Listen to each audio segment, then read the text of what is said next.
Surendranagar મહાનગરપાલિકાને D4 માંથી D2 નો દરજ્જો આપવાની માંગ કરાઈ છે। D2 નો દરજ્જો આપવા મામલે બીજેપી નેતાએ સીએમને પત્ર લખ્યો। ભાજપના ખેડૂત આગેવાન મોહન પટેલે સીએમને પત્ર લખ્યો। D4 માંથી D2 નો દરજ્જો આપવામાં આવતા વિકાસ રૂંધાશે। D2 થતા ખેડૂતોની જમીન 40% કપાત થઈ જશે।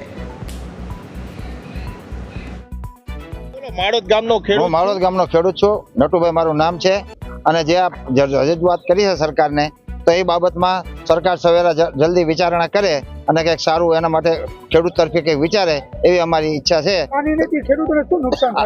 નિર્ણયથી ખેડૂતોને જે જમીન છે એ બહુ મોંઘી થઈ જાય છે અને કોઈ લેશે નહીં, અને આ ભાવમાં જમીન લઈ અને કોઈ બિલ્ડર પણ એમાં પ્લોટ પાડી અને કોઈ વેચી ન શકે, જેથી ખેડૂતોને જમીન વેચવી હોય તો એ નહીં વેચાય અને ખેડૂતોને બહુ મોટું નુકસાન જશે। કેટલા ખેડૂતોને તકલીફ પડશે? 5 ગામના ખેડૂતોને બધાને નુકસાન થશે। રતનપરને નુકસાન થશે, વઢવાણના ખેડૂતો પણ છે એમાં, અને એ સિવાય જે 5 ગામ ભેળવા છે એને થશે નુકસાન। તો એ બાબતમાં સરકાર જલ્દી વિચારણા કરી અને સારું કંઈક સરકાર ખેડૂતો તરફે વિચારે એ બાબતમાં અમારી ખાસ ઈચ્છા છે।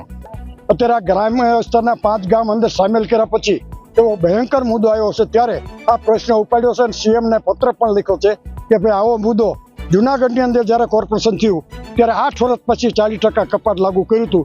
આજે ગઈકાલે મહેસાણામાં પણ દેકારા થયા છે, તો આ બધાના ખોટા દેકારા હોય નહીં, ખેડૂતો આમાં મુશ્કેલી મૂકી દેશે।